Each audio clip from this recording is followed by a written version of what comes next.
Welcome to a new edition of the Neon Jazz interview series with Australian-born New York City jazz saxophonist Troy Roberts. His latest 2019 CD, Days Like These, is his 11th release as a leader, and it's just as good as ever. He comes from Perth, West Australia, and he got a Bachelor of Music degree at the young age of 19. Over the years, he has 4 DownBeat SM Jazz Soloist Awards, 2 Grammy nominations, and was a semi-finalist in the 2008 Thelonious Monk International Jazz Saxophone Competition. He's been all over Europe and the U.S. with the likes of Jeff Tain Watts, Joey DeFrancesco, James Morrison, Aretha Franklin, Van Morrison, Christian McBride, and so many others. He's got a great future, a very interesting past, so please get to know him and dig this interview, my friends. All right, Troy, hey, thank you for taking a minute out for Neon Jazz today, man. I appreciate it. Oh, my pleasure. Thanks for having me. You bet, man. So your 11th release as a leader, Days Like These. Talk to me a little bit about what the artistic vision for this CD was.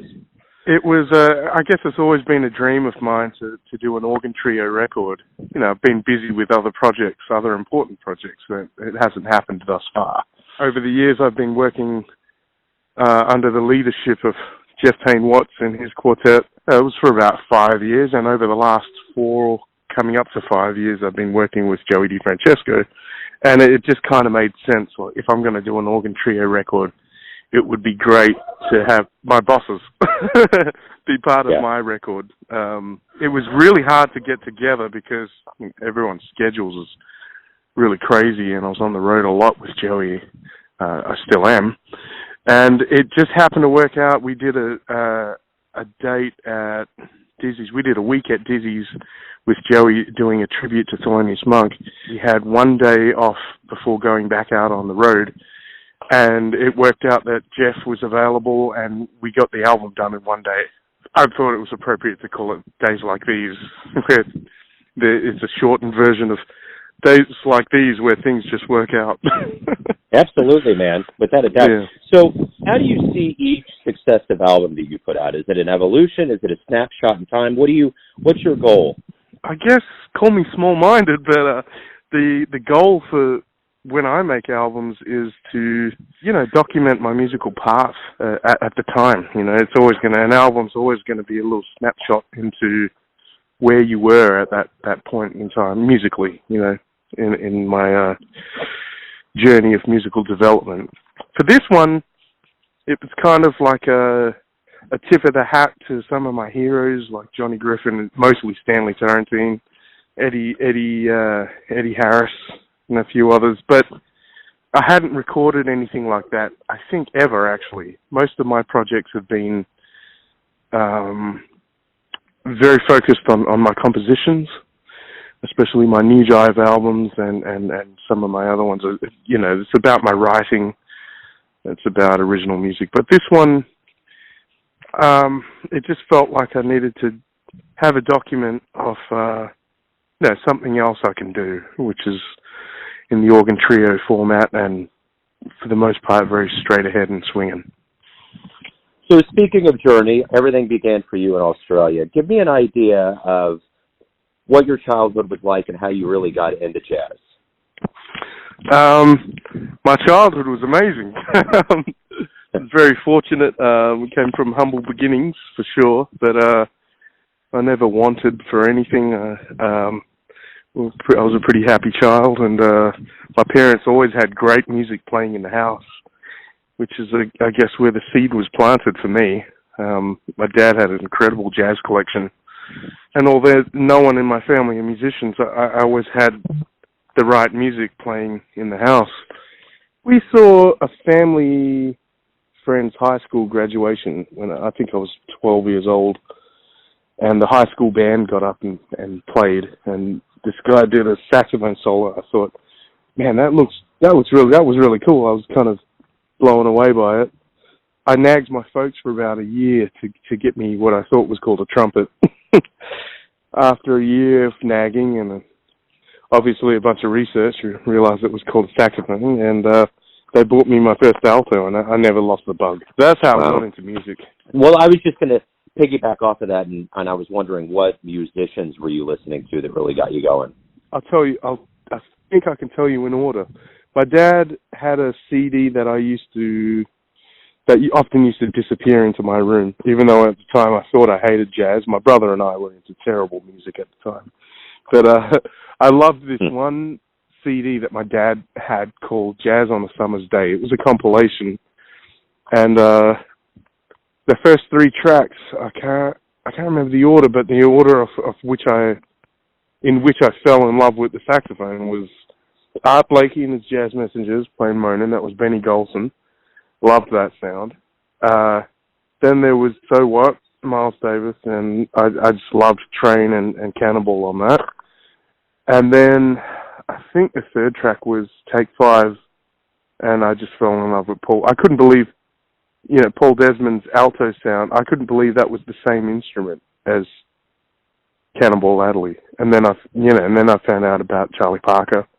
I just couldn't believe that these were the same instruments. Like they just sounded so incredibly different. And I realize that now saxophone is one of the most expressive instruments in the hands of Lester Young versus Michael Brecker. It's like it's hard to believe it's the same instrument. It's so expressive, and that was the beginning for me.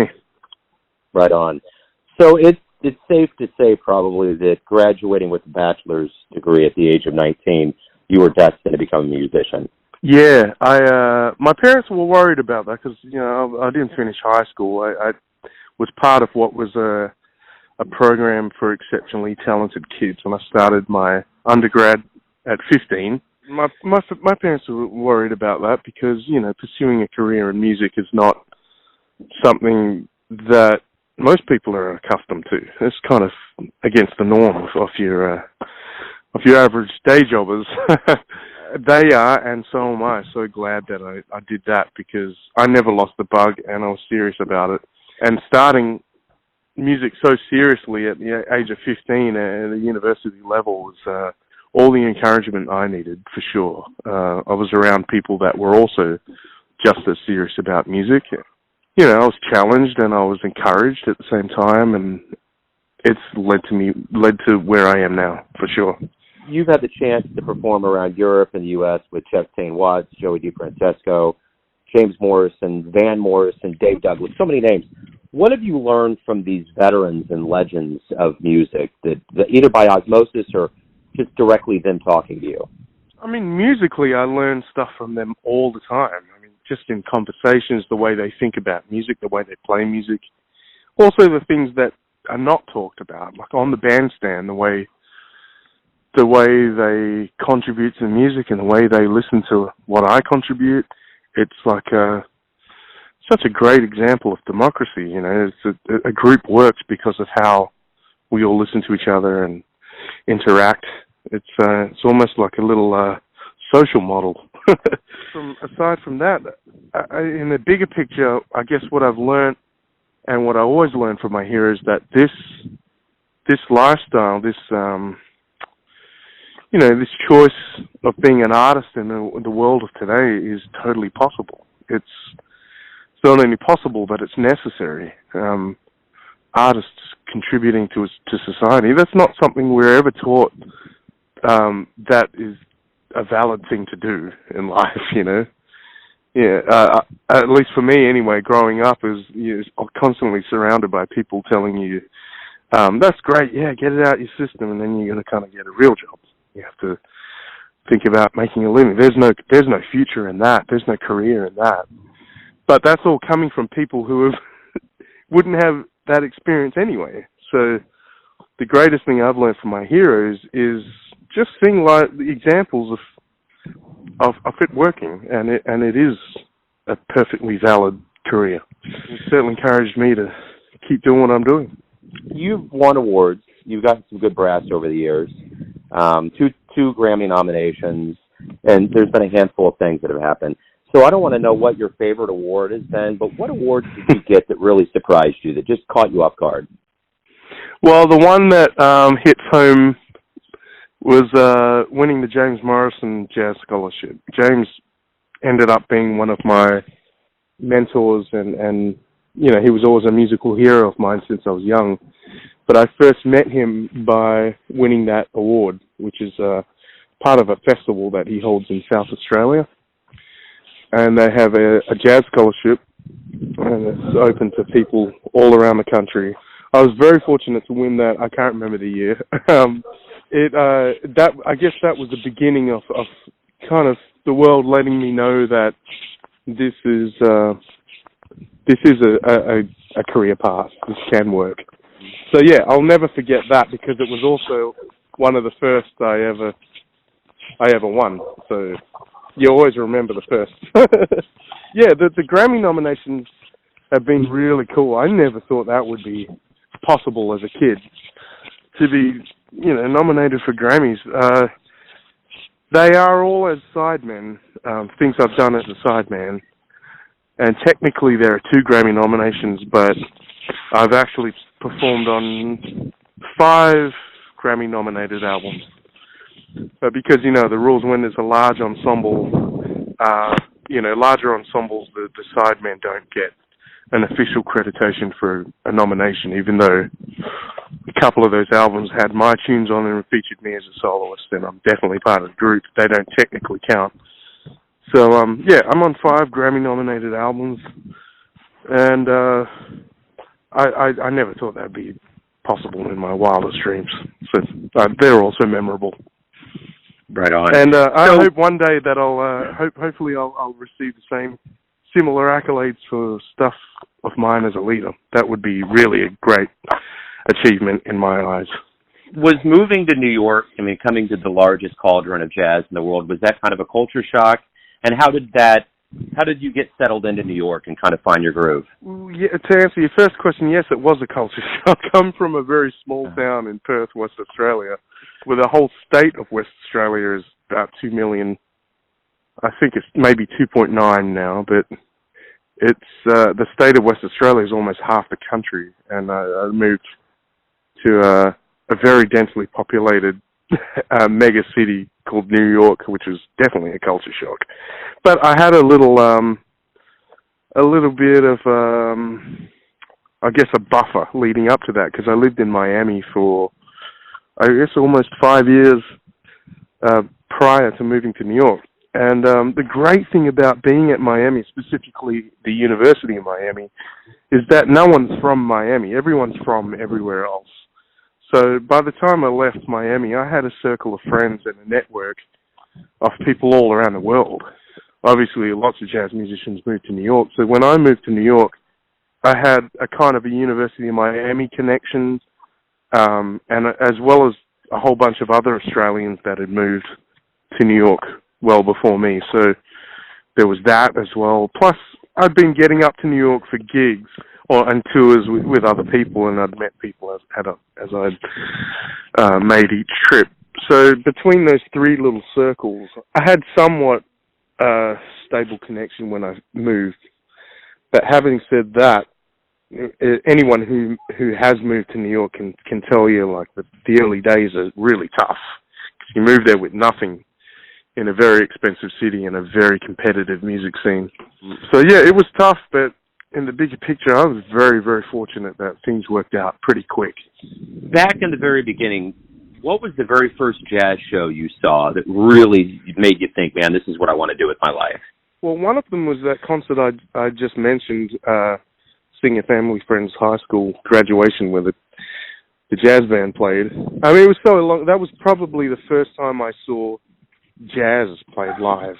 And it was so long ago. It was before I knew anything about music. I can't even remember if it was good or not. I mean, it may have been terrible, but it got me interested for sure, just seeing all those instruments played live. But I guess one of the first jazz concerts I heard that really made me want to do this was seeing one of my teachers, one of the most important teachers I ever had, Mr. Graham Lyle in Australia. He was playing a concert at this club in West Australia called the Greenwich. Yeah, lots of my local heroes that were in that band. It was Pete Jevons on bass, Tom O'Halloran on piano, Ben Vanderwall on drums, James Sandon on tenor saxophone, and Graham Lyle was an alto saxophonist. And yeah, it was kind of a straight ahead group, but playing some original music and some covers. They played some Dexter Gordon music, if I remember correctly. I think I remember that concert in my head like it was yesterday. It made that much of an impact. And I guess it dated back to probably like 95. So, why do you love jazz? That's a loaded question. Yeah, I don't know. I guess there's so many types of jazz. There's so many different genres. I don't think there's any other musical art form like that covers such a wide range of styles, but still arguably ends up in the category of quote-unquote jazz. You know, there's Dixieland music, there's the big band era, there's bebop, there's fusion, there's Latin jazz, there's smooth jazz. I'm not quite into that. But, yeah, I think it's freedom, for lack of better words, freedom of expression. I feel comfortable expressing myself in this music I've spent my life learning about. And it still feels like I'm learning every day. I think that's why I like jazz. There's always the unexplainable reasons why I hear something and I like it, you know. Sometimes you don't know why. So everything's going to come down to this. Everyone has their perception of you, your family, your friends, your fans, but you're living your life. Who do you think you are? Who do I think I am? Yeah. I often use that as a joke. And when don't you know who I think I am? Yeah, right. Who do I think I am? I'm just a dude that's playing music for a living and creating and writing and playing music and trying to spread my musical message. Yeah, I try to remember that all the reasons why I wanted to play music in the first place, which was not because of the money. It was because of the way it felt to play music and what I thought I could contribute to the world in terms of my playing and my writing. So if I were to die tomorrow, I'd want my music to have some sort of mark, to be remembered or in some way. Yeah, I guess I'm happy to be part of a pool of people who are trying to make a musical mark. Right on. That's who I think I am. Yeah, sure. Yeah, and that's what I'm going for. That's a great answer. It's a great way to wrap everything up. Troy, thank you for taking a minute out. Thank you for the music. I really appreciate it. Thank you so much for having me. Thanks for listening and tuning in to another Neon Jazz interview, where we give you a bit of insight into the finest players in Australia, New York, Kansas City, and spots all over the world, giving fans all that jazz. And thanks to Troy for his time, music, and stories. If you want to hear more interviews, go to Famous Interviews with Joe Domino in the iTunes Store. Visit neonjazz at youtube.com, and for everything Neon Jazz all the time, go to the neonjazz.blogspot.com. Until next time, enjoy the jazz, my friends.